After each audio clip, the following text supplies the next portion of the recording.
Good morning students. जैसा कि आप जानते हैं कि इस समय कोरोना महामारी पूरे देश में फैली हुई है और कक्षाएं संचालित नहीं हो पा रही हैं। तो गवर्नमेंट ने आदेश दिया है कि बच्चों को व्हाट्सएप ग्रुप बना करके अध्यापन कार्य कराया जाए। तो उसी निर्देशानुसार हम सभी आदर्श इंटर कॉलेज के अध्यापक ग्रुप बना करके बच्चों को पढ़ाने का कार्य कर रहे हैं। एज ए इंग्लिश लेक्चरर मैं आपको सबसे पहले जो कि ग्रामर की एक बोन होती है टेंस, हम आपको टेंस के बारे में समझा रहे हैं। तो जैसा कि आप जानते हैं कि बिना टेंस का ग्रामर का कोई भी चैप्टर समझ में नहीं आता है। जब हमारा टेंस हमें तैयार हो जाता है तो प्रॉपरली ग्रामर का, चाहे सिंपल हो, चाहे कंपाउंड हो, चाहे कॉम्प्लेक्स हो, चाहे नरेशन हो, चाहे एक्टिव पैसिव हो, चाहे सेंटेंस हो, कोई भी ग्रामर के चैप्टर हम इजीली गोइंग समझ सकते हैं। इसलिए सर्वप्रथम हम आपको टेंस समझाने का प्रयास करते हैं। टेंस जैसा कि आप जानते हैं हिंदी में इसको काल बोलते हैं। टेंस 3 प्रकार के होते हैं, प्रेजेंट, पास्ट और फ्यूचर। प्रेजेंट का अगर वाक्य होगा तो इसमें वर्तमान घटनाओं का वर्णन होता है, जिसके वाक्य के अंत में है, हैं, हूँ, हो आदि शब्द लगे रहेंगे। इसी प्रकार से पास्ट टेंस में था, थी, थे का बोध होता है, मतलब इसमें घटनाएं बीत चुकी होती हैं। और तीसरा होता है फ्यूचर टेंस, जिसके वाक्य के अंत में गा, गी, गे लगा रहता है, अर्थात घटनाएं अभी घटित होने वाली हैं। प्रत्येक टेंस में 4 भाग होते हैं। सबसे पहला इंडेफिनिट, फिर कॉन्टिन्यूअस, फिर परफेक्ट, फिर परफेक्ट कॉन्टिन्यूअस। तो ट्रांसलेशन बनाने में सबसे महत्वपूर्ण होता है हम वाक्य को पहचाने कि किस टेंस का वाक्य है। जैसे इंडेफिनिट की पहचान होती है ता। ता एक सांकेतिक शब्द है। इंडेफिनिट का होगा तो उसमें ता, ती, ते। कॉन्टिन्यूअस का वाक्य होगा तो उसमें रहा, रही, रहे। परफेक्ट का वाक्य होगा तो उसमें चुका, चुकी, चुके। और परफेक्ट कॉन्टिन्यूअस में रहा, रही, रहे शब्द लगा रहता है। ध्यान देने की वाली बात यह है कि जो कॉन्टिन्यूअस की पहचान है वही परफेक्ट कॉन्टिन्यूअस की भी पहचान है। तो हम अंतर कैसे करेंगे? सीधी सी बात, कॉन्टिन्यूअस में समय का बोध नहीं होता है और परफेक्ट कॉन्टिन्यूअस में समय का बोध होता है। रहा, रही, रहे के साथ उसमें समय भी लगा रहता है। जैसे मान लीजिए वाक्य है वह जा रहा है, तो वाक्य अंत में है आया। हम देखेंगे है कहाँ का है, प्रेजेंट टेंस में है लगता है। फिर है के पहले रहा लगा है तो रहा, रही, रहे कॉन्टिन्यूअस में है।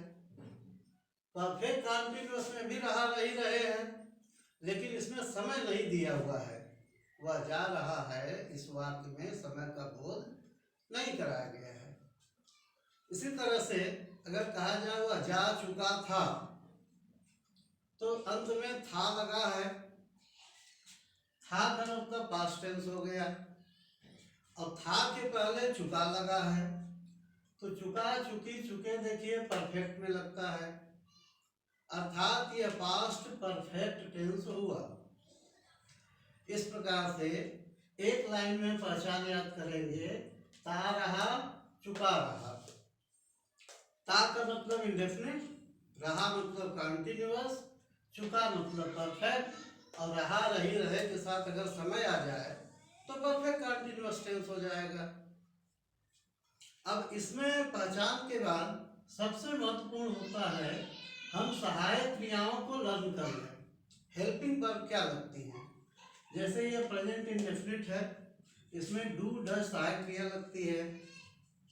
इसमें अलग अलग हमने यह भी नोट कर दिया है सब्जेक्ट, किस हेल्पिंग वर्ब के बाद कौन से सब्जेक्ट के साथ कौन सी हेल्पिंग वर्ब लगेगी। जैसे आई वी यू दे के साथ do helping verb, he see it के साथ डज हेल्पिंग वर्ब। इसी प्रकार से प्रेजेंट कंटिन्यूअस में एम इज आर, आई के साथ एम लगेगा, ही सी इट के साथ इज लगेगा, वी यू दे के साथ आर लगेगा। प्रेजेंट परफेक्ट में हैव हैज दो सहायक क्रियाएं हैं, आई वी यू दे के साथ हैव लगेगा, ही सी इट के साथ हैज लगेगा। जो हेल्पिंग वर्ब परफेक्ट की है वही हेल्पिंग वर्ब परफेक्ट कंटीन्यूअस की भी है, इसमें बीन बढ़ जाएगा। इसके बाद पास्ट इंडेफिनिट एक महत्वपूर्ण टेंस है। यहाँ पर देखिए डिड सहायक क्रिया लगाते हैं तो वर्ब की फर्स्ट फॉर्म लगती है, और डिड नहीं लगाते हैं तो वर्ब की सेकेंड फॉर्म लगती है। साधारण वाक्य में क्रिया का दूसरा रूप लगता है, डिड सहायक क्रिया का प्रयोग नहीं किया जाता। अगर हम डिड लगाते हैं निगेटिव या इंट्रोगेटिव बनाने के लिए तो फिर हमें वर्ब की फर्स्ट फॉर्म लिखनी पड़ेगी। पास्ट कंटीन्यूअस में दो सहायक क्रियाएं हैं, वाज और वर। आई ही सी इट के साथ वाज लगेगा, वी यू दे के साथ वर लगेगा। पास्ट परफेक्ट में एक ही सहायक क्रिया है, सभी सब्जेक्ट के साथ वही लगेगा। पास्ट परफेक्ट कंटीन्यूअस में भी एक ही सहायक क्रिया है, सभी सब्जेक्ट के साथ यही हेड सहायक क्रिया लगेगी, उसमें बीन बढ़ जाएगा। फ्यूचर इंडेफिनिट में देखिए शैल विल दो सहायक क्रिया है, आई वी के साथ शैल से सभी कर्ताओं के साथ विल का प्रयोग करेंगे। यह बात पूरे फ्यूचर टेंस में लागू होगी। फ्यूचर कंटीन्यूअस में शैल विल के साथ भी लगेगा। फ्यूचर परफेक्ट में शैल या will plus have, means I we के साथ शैल हैव से सभी कर्ताओं के साथ विल हैव का यूज करेंगे।